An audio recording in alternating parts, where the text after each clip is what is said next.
I don't know how well you'll be able to see this or not, but nonetheless, many ask me what I'm doing and where I'm going and why am I going here or there or wherever. And the reality is, I have a feeling, I have an intuition, I have a pull,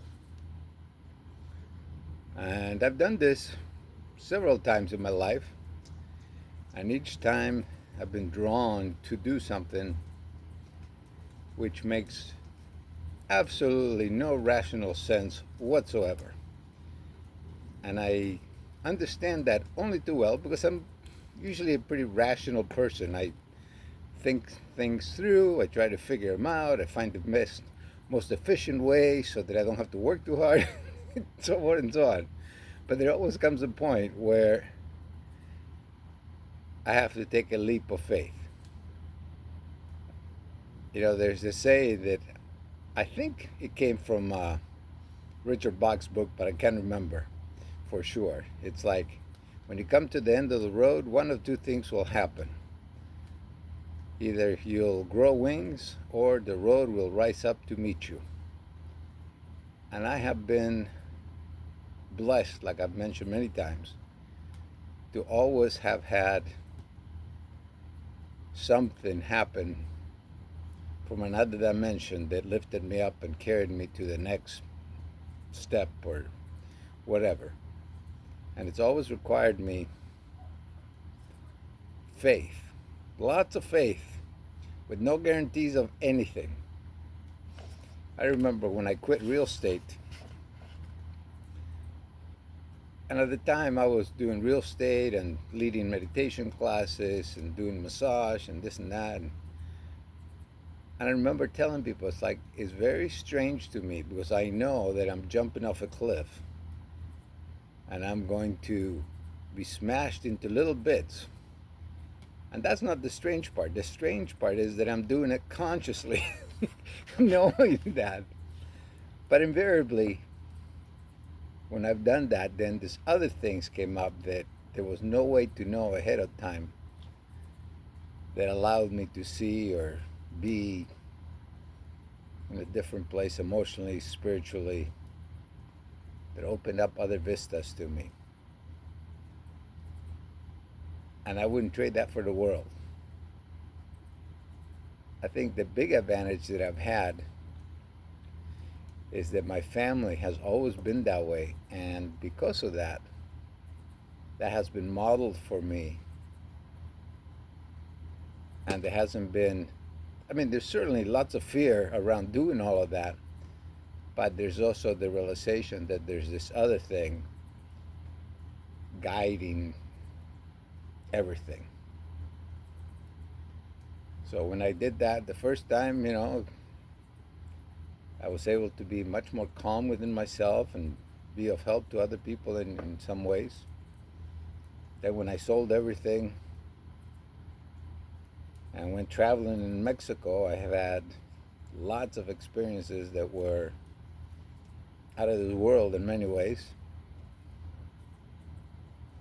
Not because of the actual things that I was doing. I mean, I kayaked down the Baja, in my kayak, in the summer no less. I flew over Palenque ruins in an ultra glide and everything in between. But it was more than that. It was more about the place that I was in within myself that allowed me to do those things and be in a certain space. And now, I came back from Nicaragua. I went down there for 3 months, came back. I'm selling everything, and it's scary as hell. There's no question about that. To sell everything that I built up over the last 10 years here and being comfortable in a easygoing way without having to worry too much about the next step. Selling everything and moving on to whatever. And a lot of people ask me, well, how are you going to do this? How are you going to do that? I don't know. I know that I've been helped by lots of people. I hitchhiked up to Alaska back in the 70s with $50 to my name, and yet people gave me $1,000 to cross the border. I mean, they didn't give it to me, they just loaned it to me so I could cross the border. Then I give it back. Here, people help me emotionally, financially by providing the money to buy the refrigerator and the stove and a few other things that I needed just to live in Nicaragua.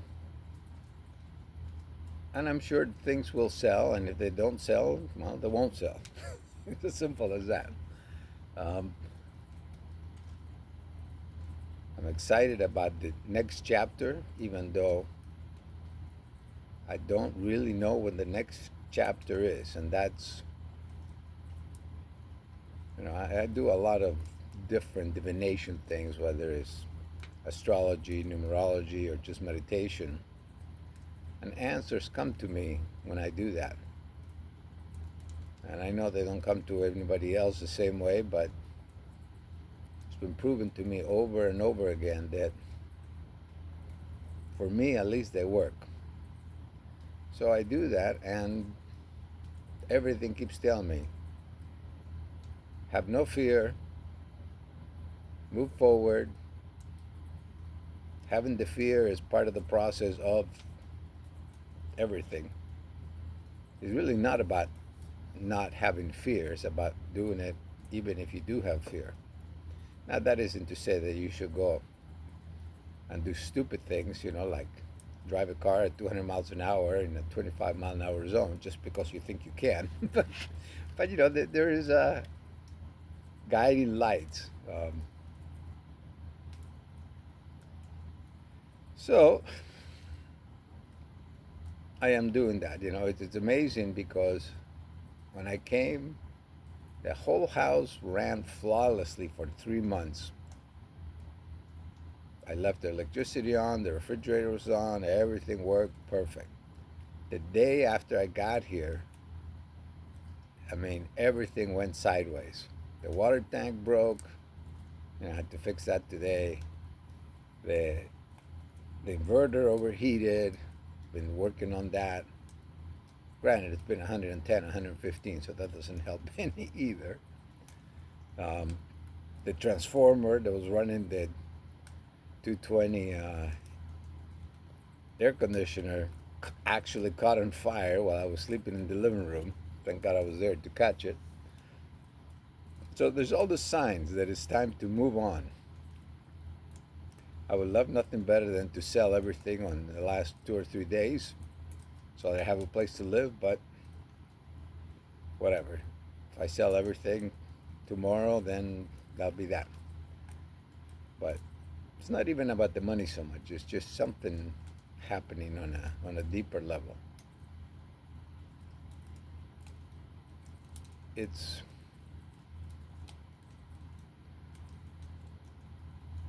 it's kind of strange to talk about all this stuff. I mean, to me, it seems very real. To a lot of other people, it makes no sense at all, I know. But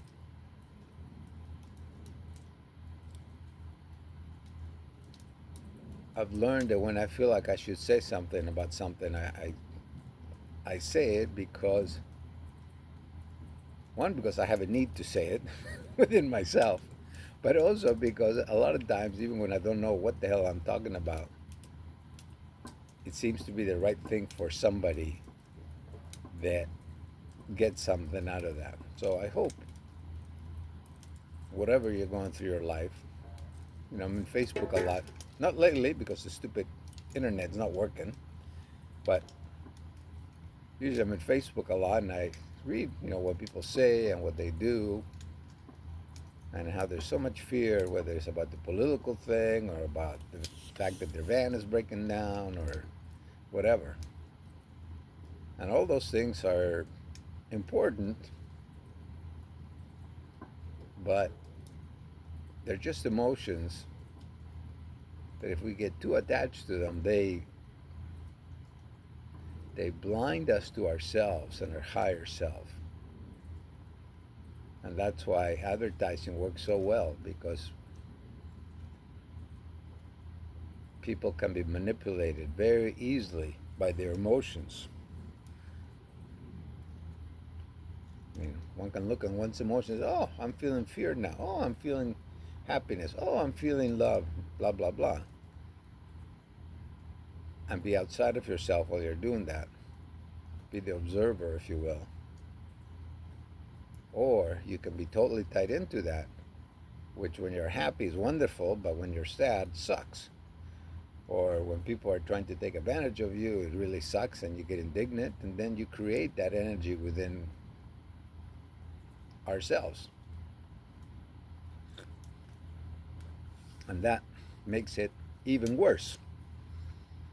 And there's a lot of techniques one can use to make things better for ourselves, or not, as the case may be, but that's a choice, and therein lies the rub. What we choose, whether we choose to buttress ourselves with positive thoughts or with negative thoughts, or that's what grows within us.